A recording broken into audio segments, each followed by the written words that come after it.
जय श्री गणेश दोस्तों, कैसे हैं आप लोग। हमारी आज की कहानी है थप्पड़। अरे बोला ना सॉरी, अब क्यों बेफालतू में बात को बढ़ा रही हो। चलो अपना हुलिया थोड़ा ठीक करो और बाहर चलो, सब वेट कर रहे हैं। थोड़ी देर पहले ही अजय ने सबके सामने रूपाली को थप्पड़ मारा था।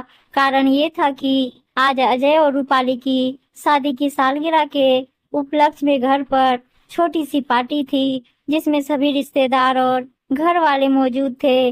रूपाली ने अपनी ननद को चाय बनाने के लिए कह दिया था, जिससे वो भी पार्टी के लिए तैयार हो सके।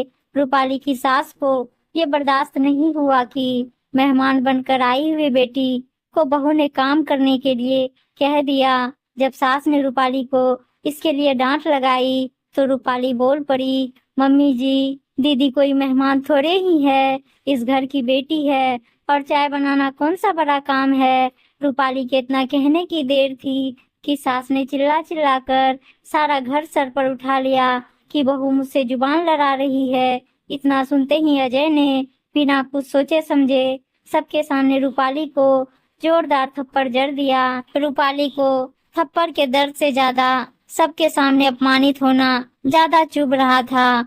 वो सुबकते हुए कमरे में भाग गई। सभी मेहमान आ चुके थे, लेकिन रूपाली अभी तक कमरे से बाहर नहीं आई तो सब रूपाली के बारे में पूछने लगे। सास ने इशारे से बेटे को बहू को बाहर लाने के लिए कहा, नहीं तो सबको क्या जवाब देते। अजय को भी लगने लगा कि अब यदि उसने रूपाली से माफी नहीं मांगी तो सबके सामने उसकी बेइज्जती हो जाएगी। यही सोचकर अजय रूपाली को मना रहा था, छोड़ो ना रूपाली, तुमने माँ और दीदी की बेइज्जती की, तब गुस्से में मेरा हाथ उठ गया, हिसाब बराबर हो गया।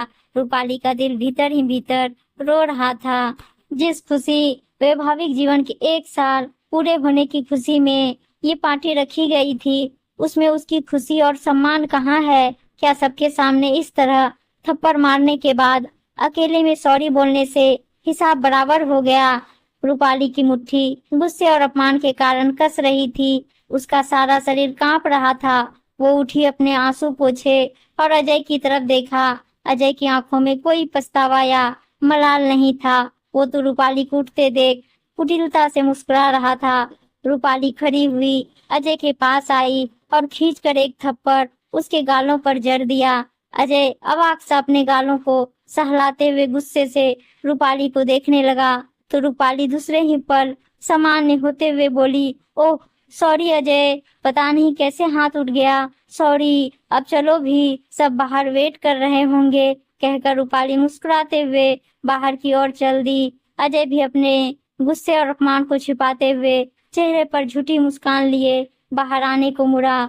दरवाजे पर उसकी माँ और बहन खड़ी थी, जो कुछ भी ना देखने का नाटक कर रही थी। अजय चुपचाप कमरे से निकलकर रूपाली के पीछे चल दिया। रूपाली मन ही मन सोच रही थी, अब हुआ ना हिसाब बराबर। उम्मीद है दोस्तों कहानी अच्छी लगी होगी, और अच्छी अच्छी कहानियां सुनने के लिए चैनल को सब्सक्राइब और वीडियो को लाइक शेयर जरूर कर दीजिएगा। धन्यवाद दोस्तों।